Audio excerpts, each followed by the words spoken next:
चलो, आज सर ने बहुत ज़्यादा लंबी क्लास ले ली, 1 बज गया ना। कल मेरी क्लास नहीं हुई थी तुम्हारे बैच में, ठीक है। आज मैं यही सोच रही थी कि पेपर आ गया, मध्यकालीन का टाइम नहीं बचा, इसलिए थोड़ी स्पीड से सिलेबस करना चाहिए। आज भी क्लास लेट मिली, कोई नहीं। कौन सा टॉपिक पढ़ रहे थे हम? कंप्लीट हो गया था, सामाजिक और धार्मिक सुधार आंदोलन। तुम्हारे करंट अफेयर्स के नोट्स मैंने टाइपिंग के लिए डाल दिए। अब अगले हफ्ते में करंट अफेयर्स के नोट्स आ जाएंगे, फिर उनको पढ़ लेंगे, है ना। कब है पेपर तुम्हारा? 28 का। आज कितनी तारीख हो गई? 6। तो ये मान के चलो 16 के बाद पढ़ लेंगे, ठीक है। 10 दिन अब थोड़ा इसको स्पीड से करा के और पॉलिटिकल ये मध्यकालीन भारत और करा दूं, ताकि तुम्हें क्वेश्चन आए तो दिक्कत ना हो। ये कंप्लीट था ये वाला टॉपिक। क्या लेके आना है? रीजनिंग की क्लास और किताब पहली, ठीक है। कल आप लोगों की रीजनिंग की क्लास रहेगी और बुक नंबर 1 जो है वो लेकर आनी है, ठीक है। चलो, अब मुझे बताओ, पेज नंबर 55 हमने पढ़ लिया पूरा। आज अगला टॉपिक स्टार्ट करना है, ठीक है। इसकी हेडिंग है भारत का संवैधानिक विकास। पॉलिटिकल साइंस पढ़ा हुआ है सब लोगों ने, उसका टॉपिक भी था ये, अगर तुम्हें याद हो। इसमें सबसे पहला पॉलिटिकल साइंस की किताब का चैप्टर ही ये वाला था, और ये मॉडर्न हिस्ट्री का भी पार्ट है, क्योंकि मॉडर्न हिस्ट्री में ही हमारे संविधान की शुरुआत देखी गई। एक बार बोर्ड पे 5-7 मिनट देखो, फिर चैप्टर तुम्हें सारा रिवाइज हो जाएगा, क्योंकि सेम बात तुमने पहले पढ़ी थी कुछ दिन पहले पॉलिटिकल साइंस में। अगर हम देखें 57 की क्रांति, उससे पहले संविधान का कोई रोल तुम्हारे यहाँ था ही नहीं, क्योंकि अंग्रेजों ने यहाँ एक कंपनी की तरह सिर्फ और सिर्फ लूटना, भारत के धन को लूटना अपना टारगेट बनाया। 57 के बाद तुम्हारे देश में जो बहुत बहुत चेंज आया वो था किसका राज? ताज का राज। लेकिन इससे पहले भी कंपनी कुछ ना कुछ तो कर ही रही थी। इस लूटने के अलावा बहुत पहले अगर देखें 1757 की प्लासी की लड़ाई, फिर 1764 का बक्सर, 1765 की इलाहाबाद की संधि। इस संधि ने कह दिया था कि बंगाल, बिहार और उड़ीसा का पैसा इकट्ठा करने का हक किसको दिया गया? BIC। और याद करो, इसके बाद रेगुलेटिंग एक्ट बनाया था। क्यों? क्योंकि इस टाइम पर इलीगल व्यापार बहुत करने लग गए और कंपनी के निजी जो अधिकारी थे ये अपना पर्सनल व्यापार करने लग गए और अमीर बनने लग गए। तो फिर कंपनी ने फील किया कि इन पे रेगुलेशन रखना बहुत जरूरी है। इसीलिए 1772 में कौन सा एक्ट? 73 में कौन सा एक्ट आया था? Regulating act. उसमें हमें याद है इनकी 3 प्रेसिडेंसी थी अंग्रेजों की कंपनी की, एक मद्रास प्रेसिडेंसी, एक बंबई ये पूरा, और एक कलकत्ता। इन सबके अपने अपने गवर्नर थे, ये भी हमें पता है। इनका पहला टारगेट किसको कंट्रोल में करना, इसीलिए इलाहाबाद की संधि हुई। और फिर बाद में इन्होंने कहा था कि जो बंगाल का गवर्नर होगा वो इन दोनों के भी मुखिया के रूप में काम करेगा। ये सब घटनाएं कब हुई हैं? जब ये कौन कौन से एक्ट आए हैं? रेगुलेटिंग एक्ट, रेगुलेशंस बना दी गई। निजी व्यापार में थोड़ी सी गड़बड़ चल रही थी, इसीलिए। इसके साथ साथ आपको याद होगा सुप्रीम कोर्ट बनाया गया था कलकत्ता में। ये सब काम कलकत्ता में क्यों हुए? क्योंकि सारा ध्यान पहले कलकत्ता, पैसा था बहुत ज्यादा। फिर 1784 में एक आदमी था पिट्स इंडिया एक्ट, जिसमें फिर याद करो board of control, board of directors को कहा तुम्हें सिर्फ और सिर्फ क्या करना है? कंट्रोल को कहा देशी को ध्यान रखो, और डायरेक्टर को कहा बस व्यापार, अलग अलग काम बांट लो, एक को दूसरे का काम नहीं करना। 1784। इसके बाद लगातार ये काम करते गए 1793 में, लेकिन बड़ा काम जो इन्होंने किया 1813 में। इसमें 13 में इन्होंने देखो याद करो 1 लाख रुपया एक्ट आया था, चार्टर एक्ट। और चार्टर एक्ट में कहा हम इंडियंस का पैसा ले जा रहे हैं ना कमा के, तो इनके ऊपर खर्च करेंगे। कितने लाख? एजुकेशन पे। और इसी टाइम पे याद करो, इसी के हेरफेर में ईसाई मिशनरियों को परमिशन मिलेगी कि आ जाओ अपने धर्म का प्रचार प्रसार करो। यानी अब आपके देश में खुले तौर पर कौन सा धर्म आगे बढ़ेगा? ईसाई। जिसके लिए कौन उकसा रहा है हम लोगों को? ये अंग्रेज। और ये कहेंगे तुम्हारे धर्म की कुरीतियां और इस तरह की बातें करेंगे। यही वो दौर है याद करो जब हिंदू की कुरीतियों पर कुठाराघात करेंगे हमारे लोकल आदमी। वो कहेंगे तुम बेवकूफ सारे लोग क्यों अपना चेंज कर रहे हो धर्म? शुद्धि आंदोलन, ब्रह्म समाज, यही तो दौर था। 1828, 29, 57, 56 पढ़े थे ना हमने, इसी दौर में। तो अंग्रेज खुलेआम ईसाइयत का प्रचार कर रहे हैं और आपके धर्म को धीरे धीरे करके खत्म करने की कोशिश। पैसे की बात की, लेकिन 20 साल बीते तो कोई आंसर नहीं आया। इस टाइम पर अंग्रेजी सरकार महारानी ने कहा कि BEIC एकाधिकार ना रखे और अकेली अमीर ना बने, सिर्फ चाय पर तुम्हारा अधिकार है और चीन के साथ व्यापार। मैंने आपको बताया था चीन का व्यापार उतना फायदा नहीं दे रहा था क्योंकि चीन ने अपने सिर्फ 5 पोर्ट पर व्यापार करने की परमिशन दी। हमारी तरह नहीं कि इनके राजा बन के बैठ गए। चीन बड़ा चालाक था, चीन पे इन्होंने कोशिश की, लेकिन चीन समझदार था, न अपनी भाषा गवाई न अपनी संस्कृति। इन दोनों पे एकाधिकार हो गया BEIC का जो पहले से था, बाकी सबको कह दिया खुला, जिसका मन करे आओ व्यापार करो, पैसा कमाओ और जाओ। 1833 में इन सबको आगे बढ़ाया गया और 33 के चार्टर एक्ट को और मजबूती प्रदान कर देता है। किसका राज? BEIC का राज। फिर इसके 20 साल बाद 1853 सिविल सर्विसेज में काम हुआ था और सिविल सर्विसेज में कहा कि ओपन कंपटीशन करो, खुली प्रतियोगिता। भाई इंडियन लड़के भी अगर काबिल हों तो बने वो सिविल सर्वेंट। खुली प्रतियोगिता बहुत बड़ा कॉन्सेप्ट था, लेकिन इसके तुरंत कुछ साल बाद हम लोगों ने क्या कर दी? क्रांति। और क्रांति ने सारा राज इनसे छीन के किसको दे दिया? क्राउन को, ताज। और फिर ताज के राज में 1858 में पहली बार अधिनियम बना महारानी के अधीन, जिसमें बहुत सारी अच्छी अच्छी बातें थी, कुछ गड़बड़ियां भी थी। फाइनली अगर हमारे काम की बात करें तो 1909 जो आप डिटेल से पढ़ चुके, 1935 और फाइनली 1947, ये सब आप जानते हैं क्यों इंपॉर्टेंट है। 1858 का अधिनियम जिसने कहा कि अब आपके ऊपर किसका राज चलेगा? महारानी। और आपका मुखिया अब कौन बन गया? वायसराय। और वायसराय की कार्यकारिणी परिषद बनेगी जिसमें ऐसे आदमी, इस तरह की बातें की गई। 1909 में 2 आदमी, मार्ले और मिंटो। मिंटो भी एक आदमी का नाम है और मार्ले भी। मिंटो आपके यहाँ है, मार्ले सचिव है, पैसा आपका देश देता है उसकी सैलरी का। 19 में आया मॉन्टेग्यू और सेम्सफोर्ड आपके यहाँ है, मॉन्टेग्यू सचिव है। इसको मॉन्टफोर्ड सुधार भी कहते हैं। इसने स्पष्ट रूप पर हिंदू मुसलमानों को अलग कर दिया सीट को। इसने हिंदू, मुस्लिम और सिख। और 35 वाले का नाम है भारत सरकार अधिनियम। इसको वैसे तो अपने ये नेहरू और जिन्ना ने कहा, ये एक नहीं याद है, जिन्ना ने सड़ा हुआ बताया, अपने वाले ने कहा एक ट्रेन है जिसका इंजन नहीं है, इस तरह की बातें। लेकिन अजीब बात है कि इसी पर बेस है, ये बेस है भारत के संविधान का और इसके ढेरों आर्टिकल, इसी की अनुसूचियां हमने कॉपी करके और भारत के आजाद भारत के संविधान का निर्माण किया। तो 1935 में बहुत सारे चेंजेस हुए थे जिसमें प्रांतीय स्वायत्ता दी गई। और तुम्हें पता होगा कि 11 प्रांतों में इलेक्शन कंडक्ट कराए गए, जिनमें से 6 में कांग्रेस जीती, 2 में साझे की सरकार और 3 में गठबंधन या मुस्लिम लीग आई, जिनमें एक सिंध था, एक बंगाल था, एक पंजाब था। ये सारी बातें तुम्हें बहुत बार मैंने बताई हैं। अब इसको सिस्टमैटिक पढ़ लेते हैं किताब से, ताकि कोई पूछे तो हमें पता हो। पेज 58 पे आ जाओ। सेम यही हेडिंग तुम्हारे पॉलिटिकल साइंस के फर्स्ट चैप्टर की भी थी, भारत का संवैधानिक विकास, कॉन्स्टिट्यूशनल डेवलपमेंट ऑफ इंडिया। पहला पॉइंट पढ़ेंगे। 1764 में बक्सर के युद्ध के बाद कंपनी के शासन को प्रबंधित करने के लिए, प्रबंध मतलब मैनेज करने के लिए कानूनों की आवश्यकता पड़ी। इसके लिए ब्रिटिश संसद ने समय समय पर अधिनियम पास किए, एक्ट आते रहे। आज भी एक्ट आते हैं, अभी भी तो एक्ट बनते हैं, कानून बनते हैं। ये टिक कर लो, रेगुलेटिंग एक्ट। सबसे पहले रेगुलेट करना कि भाई हम देखेंगे क्या कर रही है कंपनी। ये प्रथम अधिनियम था, अंडरलाइन करना, प्रथम। पूछेंगे कौन सा सबसे पहला एक्ट था अंग्रेजों के टाइम पे?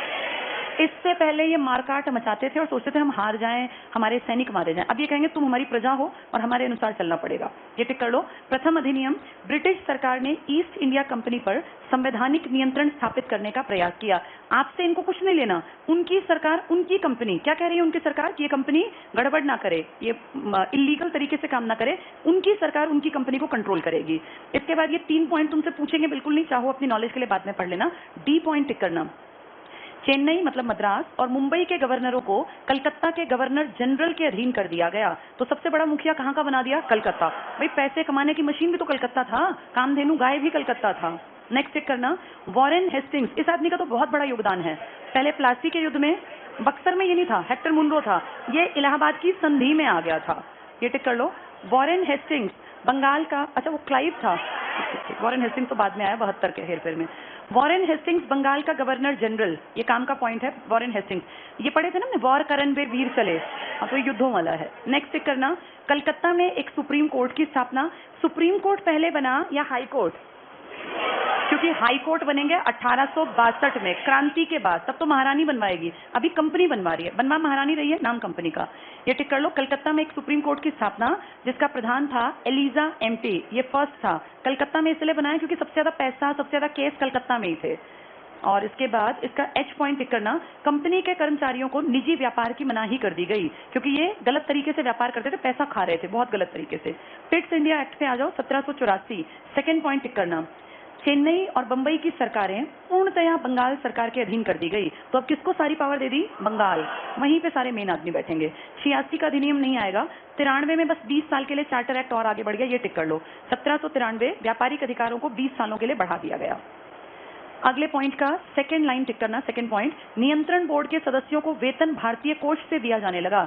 अब इन सबकी सैलरी कहां से जाने लग गई? हमारे पैसे। हमने नहीं बुलाए, खुद ही आ गए, खुद ही बैठ गए, सैलरी भी खुद ही ले रहे हैं।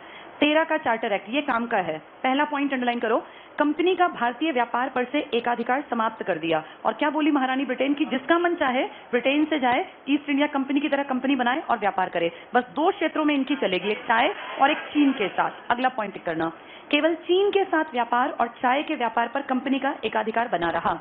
नेक्स्ट भी टिक कर लो, भारत में ईसाई धर्म के प्रचार हेतु अधिकारियों की नियुक्ति की व्यवस्था की गई। 1 लाख रुपए वार्षिक भारतीयों की शिक्षा में सुधार, साहित्य में सुधार और पुनरुत्थान और भारतीय प्रदेशों में विज्ञान की प्रगति के लिए खर्च करने का प्रावधान।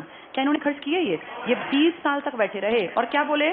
हमें क्या पढ़ाएं, किससे पढ़ाएं, कैसे पढ़ाएं, नहीं पता चला। फिर अंग्रेजी शिक्षा का जनक आया, कौन था वो? मैकॉले। और बाद में जाके क्या आया? Wood dispatch 1854। इसे क्या कहते हैं? Magna carta. ये अंग्रेजी शिक्षा का जनक। 13 में बात हुई थी, जाके देखो 54 तक हमने देखी है काम। अगला पॉइंट टिक करना, कंपनी को आगामी 20 वर्षों के लिए भारतीय प्रदेशों और राजस्व पर नियंत्रण का अधिकार। ये चार्टर एक्ट कितने कितने साल के बाद आ रहा था? 20। तो 13 फिर 33, 93 में आया था 1793, फिर 13, फिर 33, फिर 53, फिर क्रांति हो गई। 73 में नहीं आया, फिर 73 में फिर क्योंकि क्रांति हो गई थी ना उसके बीच में। 1833 का चार्टर एक्ट। अब ये चार्टर एक्ट इंग्लैंड से आ रहे हैं कंपनी को कंट्रोल करने के लिए। इसमें पहला टिक करना, कंपनी के चार्टर का 20 सालों के लिए नवीनीकरण किया गया। तो 1793 से 20-20 साल का नवीनीकरण हो रहा है, फिर एक चार्टर आ जाता है। नेक्स्ट टिक करो, कंपनी का व्यापारिक एकाधिकार चीन के साथ भी और चाय के विषय में भी पूर्णतः समाप्त। बताओ चीन और चाय पे कब छोड़ दिया था अधिकार? 1813 में। 20 साल बाद बोले चीन का अधिकार भी खुल गया और चाय का भी। जिसका मन करे वो कंपनी बन के अपना व्यापार करो। इसके बाद आगे अगला पॉइंट टिक करना, इस अधिनियम से भारत में यूरोपीय लोगों के रहने, संपत्ति अधिग्रहण करने और व्यापार करने की पूर्ण स्वतंत्रता दे दी गई। किन लोगों को आजादी दे दी गई? यूरोपीय। जिसका मन करे आओ, क्योंकि सोने की चिड़िया है, यहाँ कंपनी बनाओ, व्यापार करो, लूटो इनको, कोई दिक्कत नहीं। पहले एक कंपनी लूटती थी, BEIC। किस सन में कहा कि तुम 2 क्षेत्रों में बचो, बाकी खुला का चाय और चीन। अब कह दिया हर क्षेत्र खुल गया, तो सबको स्वतंत्रता दे दी। ठीक है। इसके बाद अगला पॉइंट छोड़ के उससे अगला टिक करना, इस एक्ट द्वारा बंगाल के गवर्नर जनरल को भारत का गवर्नर जनरल, पहले क्या किया था? बंगाल का गवर्नर, बंबई और चेन्नई। अब कह रहे हैं भारत का गवर्नर जनरल। पहला कौन बना था? William Bentinck. लिख लो यहाँ, फर्स्ट विलियम बेंटिक, जो भारत का बना था, विलियम बेंटिक। और कल हम सती प्रथा पढ़ रहे थे, बेंटिक का ही कार्यकाल था वो, 1828 वाला। नेक्स्ट टिक करना, गवर्नर जनरल के सभी कानून अब अधिनियम मतलब एक्ट, लिख लो यहाँ। अभी भी अधिनियम आते हैं ना, शिक्षा के अधिकार का अधिनियम तुमने याद कर रखा है, 2009, यहीं से चल रहे हैं। ये एक्ट कहलाने लगे, जो पहले विनियम या रेगुलेशंस कहलाते थे। पहले रूल्स एज सच एक्ट नहीं थे, रेगुलेशन थी। भाई रेगुलेटिंग भी एक्ट आया था। अब कहा नहीं, अब इनको ज्यादा पावर दे दो। पहले इन्होंने क्या बनाई थी हमारे लिए? रेगुलेशंस, भाई रूल्स एंड रेगुलेशंस। लेकिन अब ये क्या ले आए? एक्ट। एक्ट को कौन सी मान्यता होती है? कानूनी। अगर आप इसका पालन नहीं करेंगे तो इसके लिए सजा का प्रावधान है। तो अब इन्होंने ये कर दिया। इसके बाद अगला टिक करना, अधिनियम बन गए ये। इसके बाद अगले पॉइंट का, इसमें एक पॉइंट छोड़ के अगला टिक कर लो, सेकंड लाइन, एच पढ़ लो पूरा। समस्त कानूनों को संहिताबद्ध करने और सुधारने के लिए एक विधि आयोग की नियुक्ति की गई। इसको अंडरलाइन करो, विधि आयोग, लॉ कमीशन। मैकॉले को इस विधि आयोग का पहला अध्यक्ष, मैकॉले कौन है? Father of English education in India. यहाँ लिख लो मैकॉले के पास, अंग्रेजी शिक्षा का जनक। मैकॉले किसके काल में आया? William Bentinck. बेंटिक को किस इंडियन ने भी सहायता की थी? राजा राम मोहन रॉय ने। उस टाइम कौन मुगल बादशाह रहा होगा? अकबर सेकंड। क्योंकि हम चीजों को जोड़ लेंगे तो फिर दिक्कत आएगी नहीं। नेक्स्ट पे आ जाओ, 53 का एक्ट। पहला पॉइंट टिक करना, नियंत्रण बोर्ड के सचिव, सचिव मतलब उस टाइम भी IAS टाइप के लोग रहे होंगे, और अन्य पदाधिकारियों का वेतन अंग्रेजी संसद तय करेगी, मगर इसका भुगतान भारतीय कोष से दिया जाना निश्चित हुआ। तो इन सबका पैसा हमें देना था और इनको भेजने वाले थे अंग्रेज। हमारे लिए भी कॉम्पिटिशन नहीं किया। इसके बाद F पॉइंट पर आ जाओ। इसी में भारत में नागरिक सेवा के लिए नियुक्तियां प्रतियोगिता परीक्षा द्वारा होनी तय हुई। लेकिन इस प्रतियोगिता परीक्षा की दिक्कत क्या थी? एक तो ये लंदन में होती थी, दूसरी ये 100% इंग्लिश मीडियम में थी। यानी यहाँ से पेपर देने कहाँ जाना पड़ेगा? लंदन। उस पेपर में 99.9% फेल होने के चांस है और कोई गलती से पास होने का चांस 0.001% है। इसके लिए कहाँ का टिकट उठाना पड़ेगा? लंदन। आज भी लंदन जाना कितना कीमती दिखता है, बहुत महंगा, ऐसा कोई आसान काम नहीं है। सोचो आज से 100-150 साल पहले पहले लंदन जाना कितना टफ रहा होगा, और वहां जाके पेपर किस भाषा में देना है, इंग्लिश। तब कौन अंग्रेजी बोलता था, तो उनके देश में इंग्लिश में जाके पास करना लगभग नामुमकिन था। ये टिक मार्क कर लो। तो पैसा हमारा खाना इनको प्रतियोगिता अपने वहां रखवाएंगे। अगले पेज पे आ जाओ।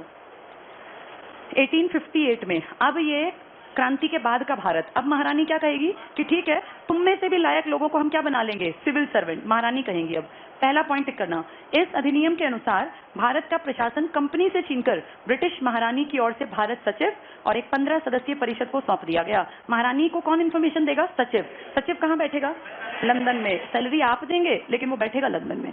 अगला पॉइंट टिक कर लो, गवर्नर जनरल को वायसराय यानी उपराजा इन प्लेस ऑफ किंग, जिसको कहते हैं, की उपाधि देकर क्राउन को सीधा प्रतिनिधि बना दिया। तो हमारे यहाँ राजा के लिए कौन बैठ गया, राजा की जगह वायसराय। वायसराय इन्फॉर्मेशन किसको देगा, सचिव। सचिव किसको देगा, महारानी को। इसके बाद जी पॉइंट टिक करना, या ये एस भी कर लो, चार्ल्स वुड पहला भारत मंत्री बनाया गया।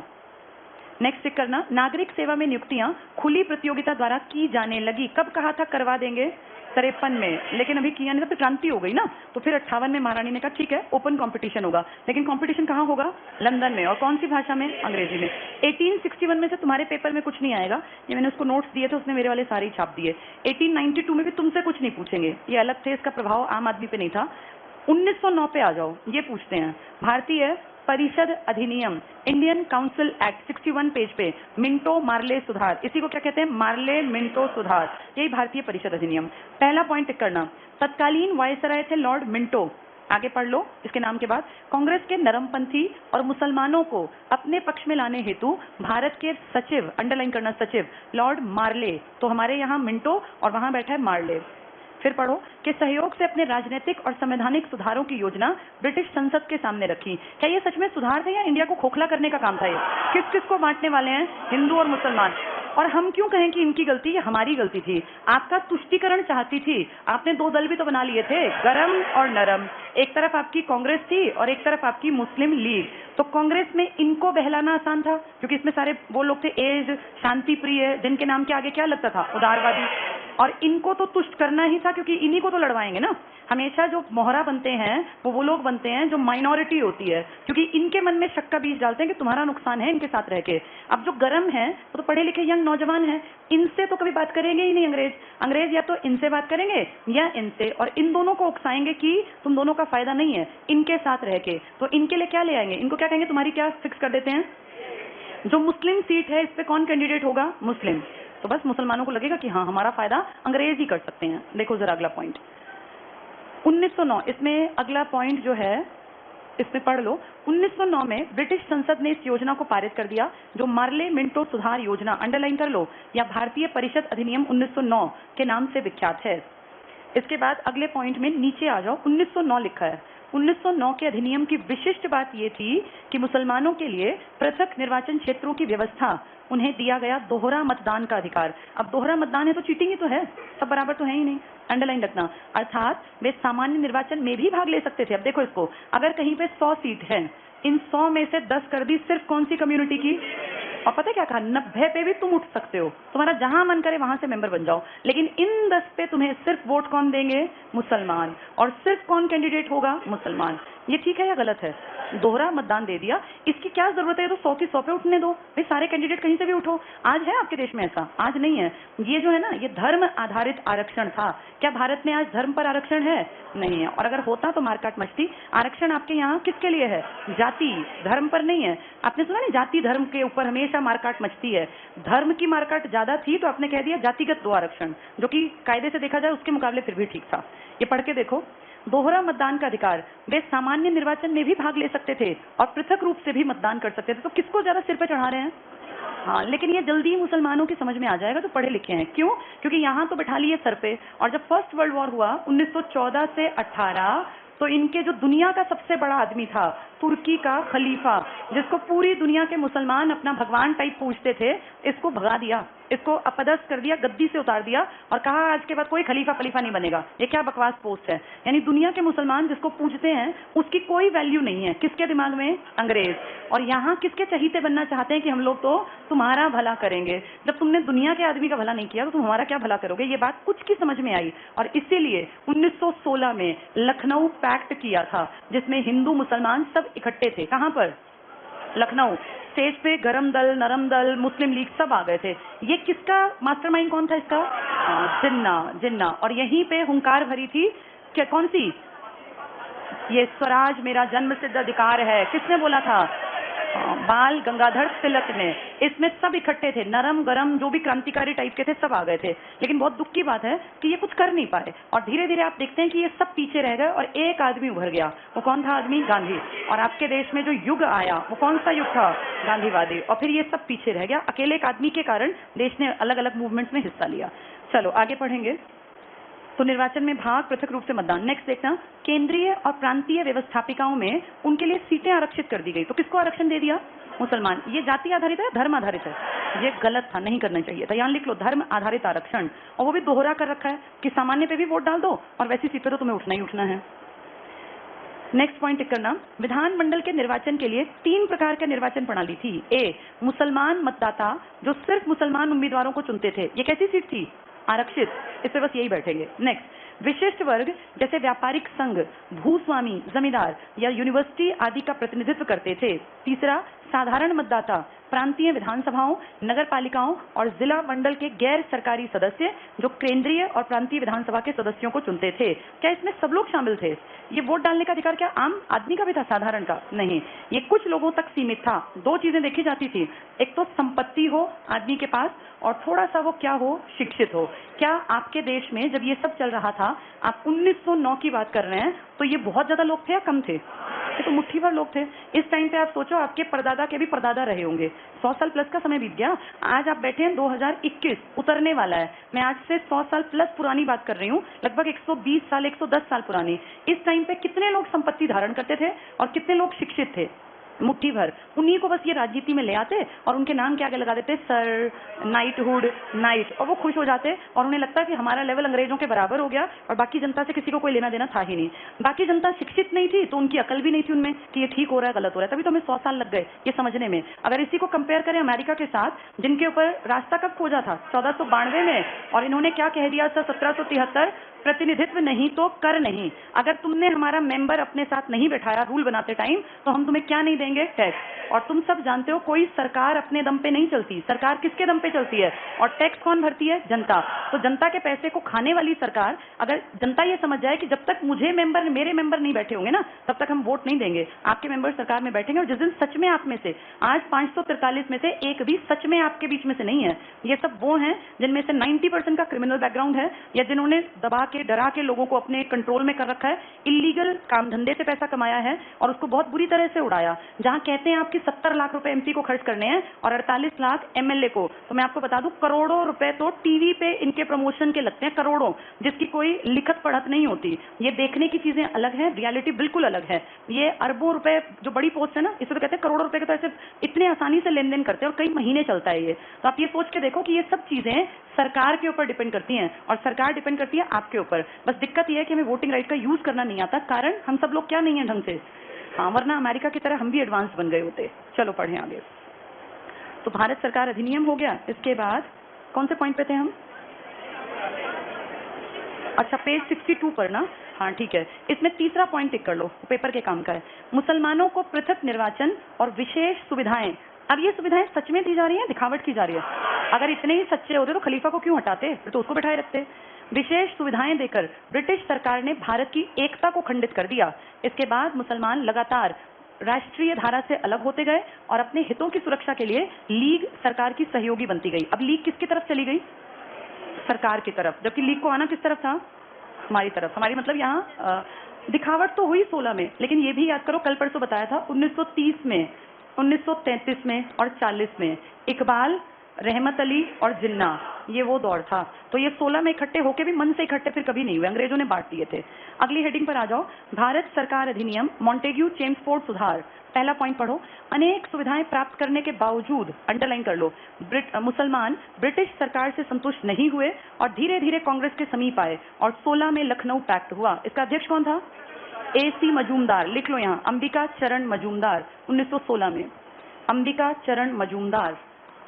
कौन कौन इकट्ठा हो गया था यहाँ? गरम प्लस नरम, कांग्रेस प्लस मुस्लिम लीग। नेक्स्ट देखना, भारत का सचिव एडविन मॉन्टेग्यू, पूरा नाम इसका, ने 1917 को एक घोषणा की, अगस्त घोषणा, इसको टिक कर लो। क्या? भारत में धीरे धीरे उत्तरदायी शासन स्थापित करने की बात कही गई। नवंबर में वे स्वयं भारत आए और वायसराय लॉर्ड चेम्सफोर्ड और अनेक नेताओं से विचार विमर्श कर सुधार योजना संसद में पेश की। 19 में मॉन्टेग्यू चेम्सफोर्ड सुधार या मॉन्टफोर्ड सुधार, यहाँ इंपॉर्टेंट लिख लो, भारत सरकार अधिनियम बन गया। तो अब इस बार आपके यहाँ मॉन्टेग्यू खुद आए हैं, जो क्या है भारत के सचिव, और यहाँ आके किसका शासनकाल है? चेम्सफोर्ड का। आपके कुछ लीडर्स से मिले और आपको समझाया। याद है साइमन कमीशन बना था बाद में, वो ये देखने के लिए बना था कि 1919 के सुधार किस हद तक लागू हुए, क्योंकि इसमें आपके लोग भी शामिल थे। नेक्स्ट टिक करना। इस अधिनियम के अनुसार भारत को अंग्रेजी साम्राज्य का अभिन्न अंग बनाए रखते हुए धीरे धीरे भारत में उत्तरदायी शासन स्थापित करना अंग्रेजी सरकार का उद्देश्य था। क्या ये सच में उद्देश्य था? ये दिखावट थी कह के कि आपका सुधार कर रहे हैं। तीसरा पॉइंट टिक करना, दो छोड़ दो। इंग्लैंड में अब एक भारतीय उच्च आयुक्त नियुक्त किया गया जो वायसराय के एजेंट के रूप में काम करने लगा, यानी सचिव के पैरेलल में एक और आदमी आ गया। पांचवा पॉइंट टिक करना, इस अधिनियम में केंद्रीय और प्रांतीय विषय, ये केंद्रीय और प्रांतीय क्या हुए? अंग्रेज तुम्हें दो तरह के हिस्से देके गए थे, एक का नाम क्या था? ब्रिटिश भारत, और दूसरा क्या था? देशी रियासत। तो यही तो प्रांत थे, प्रांत में भी सरकारें बनती थी, देशी रियासत और इसके बीच में प्रांत हुआ करते थे। ये टिक कर लो।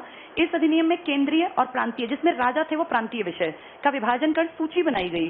केंद्रीय विषय में रक्षा, राजनीतिक संबंध, डाक तार, संचार व्यवस्था, कानून, ये वायसराय के थे सारे, अंडरलाइन कर लेना। और प्रांतीय में स्वास्थ्य, स्थानीय शासन, शिक्षा, सार्वजनिक निर्माण, कृषि, आबकारी, जेल, सिंचाई। अब मुझे बताओ, प्रांतीय विषयों पे पैसा कम खर्च होगा पढ़ के, क्या लग रहा है, या ज्यादा? जो ये केंद्रीय विषय है रक्षा, अब रक्षा किसने अपने हाथ में ले ली? जो अंग्रेज हैं, और तुम्हारे राजा को कह दिया अपना प्रबंधन कर लो देश के अंदर का। यानी जितनी चीजें आपको आजादी के पास ले जा सकती थी उन पे किसका होल्ड हो गया? अंग्रेजों का। और जो खर्चे की चीजें थी ना, जिनसे कि ज्यादा प्रभाव नहीं पड़ता, वो किसको सौंप दी? प्रांत को। अब अपने आप देखो दोबारा पढ़ के, रक्षा, राजनीति, ये सब अंग्रेज संभालेंगे तुम्हारा। डाक तार, तुम कहाँ किसको क्या लेटर भेज रहे हो, संचार व्यवस्था, टेलीग्राम वगैरह, कानून प्रशासन, ये सब कौन देखेगा? वायसराय। जैसे आज देश के इंपॉर्टेंट विषय कौन देखता है? केंद्र सरकार। और जो छोटे विषय हैं वो कौन देखता है? राज्य। ये सेम इन्होंने किया। ये उस टाइम विदेशी है, इन्होंने कहा सारे इंपॉर्टेंट टॉपिक हमारे और लोकल सारे टॉपिक तुम्हारे। इसके बाद अगले पेज पर आ जाओ। इसमें ये 2-3 पॉइंट तुम्हारे काम के नहीं, बहुत डिटेल है, तुम्हारे लेवल पे नहीं आएगी। 7वां पॉइंट देखना, ऊपर से डिजिट में जो 7वां है। 1919 के अधिनियम द्वारा प्रांतों में सबसे पहले द्वैध शासन व्यवस्था लागू की गई, जिसके अनुसार प्रांतीय विषय 2 बना दिए गए, आरक्षित और हस्तांतरित। आरक्षित कौन से थे? जिसपे सिर्फ ये मेन आदमी, भाई इस पे सिर्फ हम काम करेंगे। हस्तांतरित क्या है? हम चाहें तो तुम्हें दे दें, तुमसे ले लें, ये इनकी मर्जी है। इसके बाद 9वें पॉइंट के नीचे आ जाओ। 1919 के अधिनियम द्वारा प्रांतों में उत्तरदायी शासन की स्थापना की दिशा में पहली बार ठोस कदम उठाया गया। आगे पढ़ना। 19 का अधिनियम भी भारतीयों को संतुष्ट नहीं कर सका। कांग्रेस ने इसे निराशाजनक और असंतोषप्रद कहा। तो क्या कांग्रेस 19 में खुश थी? नहीं। इसीलिए हमने क्या चलाया था 1920 में? इसलिए तो हमने कहा था कि इनका सहयोग मत करो, और सहयोग नहीं करोगे तो गांधी का कहना था 1 साल में भाग जाएंगे। कहाँ लिखी थी गांधी ने ये बात? अपनी किताब, क्या नाम था? हिंद स्वराज, 1909 में। तब गांधी कहाँ थे? South Africa. किस भाषा में लिखी थी? गुजराती। गांधी की सारी किताबें गुजराती में, बाद में ट्रांसलेट हुई हिंदी और अंग्रेजी में। यहाँ अगला पॉइंट देखो। इस अधिनियम ने वर्ग विभेद और सांप्रदायिकता की भावना को बढ़ावा दिया। कैसे बढ़ावा दिया? हिंदू, मुस्लिम और सिख, लिख लो यहाँ। जहाँ लिखा है सांप्रदायिकता की भावना, यहाँ लिखो हिंदू मुस्लिम, अब सिख भी अलग। 1909 में हिंदू मुस्लिम अलग, अब 19 में सिख भी अलग, तो उनका भी आरक्षण कर दिया। हिंदू मुस्लिम सिख अलग। अगला पॉइंट देखना। इस अधिनियम की सबसे दोषपूर्ण व्यवस्था द्वैध शासन की थी, जिसे भदा, भ्रममय और जटिल कहा गया। इसने क्या कर दिया? 2 तरह के विषय कौन कौन से? एक आरक्षित और एक हस्तांतरित। भारत सरकार अधिनियम 1935, ये लास्ट है, क्योंकि इसके बाद हमने क्या पाली? आजादी। और फिर हमने अपना संविधान लिखा, उसके अकॉर्डिंग चला। इसका फर्स्ट पॉइंट टिक कर लो। भारतीय राष्ट्रीय कांग्रेस द्वारा 19 के अधिनियम की आलोचना के बावजूद कुछ उदारवादियों ने इस एक्ट के आधार पर भी सरकार के साथ सहयोग किया। नेक्स्ट पॉइंट टिक करना। 3 गोलमेज सम्मेलन 30, 31, 32 के आधार पर एक श्वेत पत्र प्रकाशित किया गया। आज भी श्वेत पत्र आता है क्या? सरकारी जो कागज निकलते हैं मेन, उन्हें क्या कहते हैं? क्या बोलते हैं उन्हें? White papers. एक व्हाइट बुक भी होती है ना, श्वेत पत्र, वही।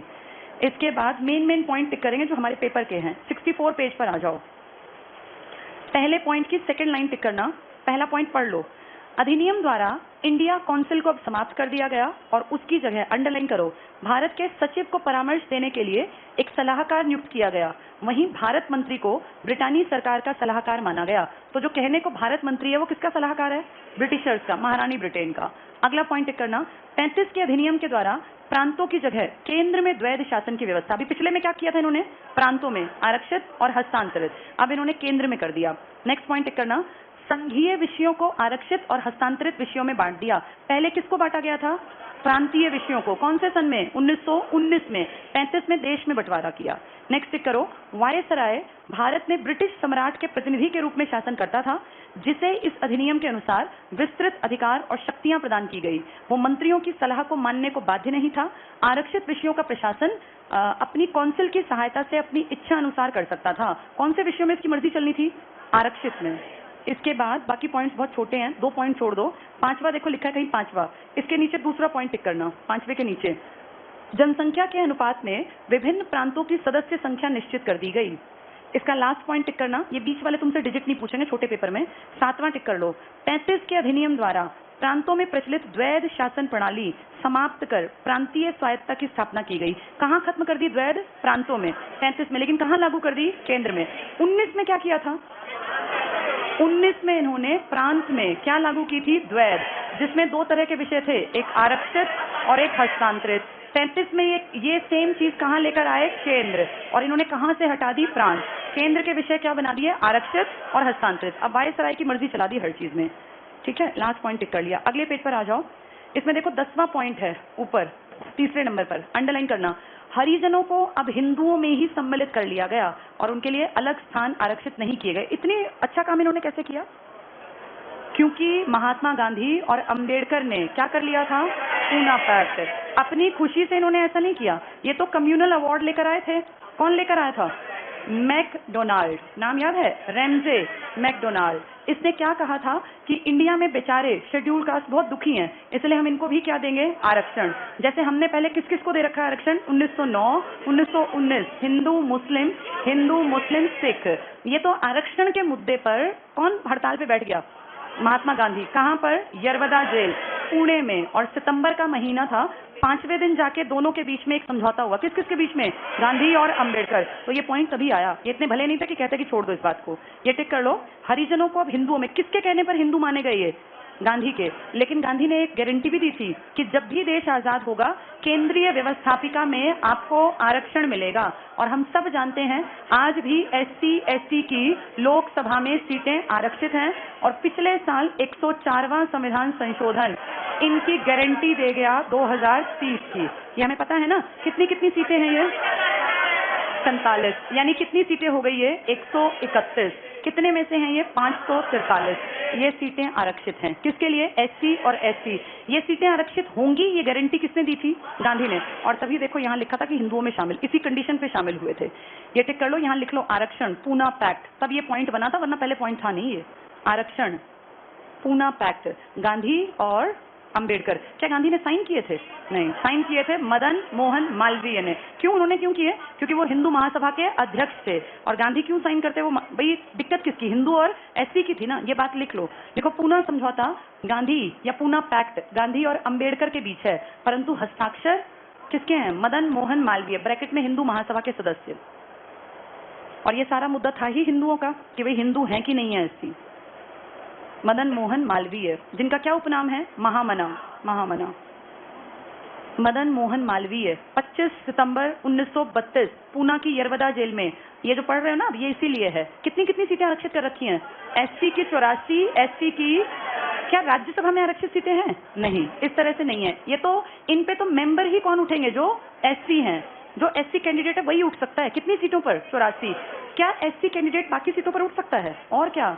खुला, जिसका मन करे 543 पे, जो SC जिसका मन करे कहीं से उठ जाओ सीट पे। लेकिन 84 सीटों पर जीत इन्हीं की होगी, 84। और ये बता रखा है कि इस सीट पर, जैसे कि एग्जांपल है, हरियाणा की 2 सीटें हैं, एक अंबाला और एक सिरसा। वहां कैंडिडेट ही SC उठते हैं, वहां आज तक जनरल कैंडिडेट उठा ही नहीं। जो बाकी बच गए 10 में से 8, क्या इनमें से कोई SC हो सकता है? और क्या, वो तो कोई भी बने, वो मना ही नहीं है। 2 इनकी हैं, 8 में से चाहे 4 बन जाए, चाहे 8 के 8 बन जाए, कोई फर्क नहीं पड़ता। चलो नेक्स्ट देखना, नेक्स्ट पॉइंट, मतदाताओं के लिए शैक्षणिक और संपत्ति संबंधी योग्यताएं निर्धारित की गई। इसके बाद नीचे कुछ पॉइंट्स हैं, इनको टिक करना। पहला, इस अधिनियम की संघीय व्यवस्था लागू नहीं हो सकी। 37 से प्रांतीय स्वायत्ता लागू कर दी गई, इसलिए 37 में क्या कराए गए थे? इलेक्शन कराए थे, इसी कारण से। अगला पॉइंट टिक करो, कांग्रेस और लीग दोनों ने ही चुनाव में भाग लिया। कुछ प्रांत, ये 7 थोड़ा सा गड़बड़ है, क्या लिखना चाहिए? 6+2 लिख लो इसके ऊपर, 6+2। 6 में तो स्पष्ट था और 2 में मिली जुली सरकार में कांग्रेस की, कहीं लीग की और कहीं संयुक्त मंत्रिमंडल बने। कुल चुनाव कितने में हुए थे? 11 में। 3 कहां कांग्रेस नहीं जीत पाई थी? सिंध, पंजाब और बंगाल। यही लिख लो, सिंध, पंजाब, बंगाल, क्योंकि इनमें मुसलमान ज्यादा थे, इसलिए नहीं जीत पाए। कहीं जैसे अकाली दल की जीत हुई, फिर पंजाब पाकिस्तान के उस टाइम पे एरिया और हमारे एरिया में, कहीं पे फिर जमींदारा लीग जीत गई थी, इस तरह से हुआ था। अगला पॉइंट टिक करना, 35 का अधिनियम कांग्रेस और लीग दोनों ने आलोचना की। किस किसने बुराई की थी? जिन्ना और नेहरू ने। आगे पढ़ें, पंडित नेहरू ने तुलना ऐसी गाड़ी से की जिसमें ब्रेक थे लेकिन इंजन नहीं, अनैच्छिक, अप्रजातंत्रीय और अराष्ट्रवादी। जिन्ना ने पूर्णतया सड़ा हुआ, मौलिक रूप से खराब और पूर्णतया अस्वीकरणीय। लेकिन बाद में दोनों ने क्या किया? अपना अपना कॉन्स्टिट्यूशन इसी पे लिख दिया।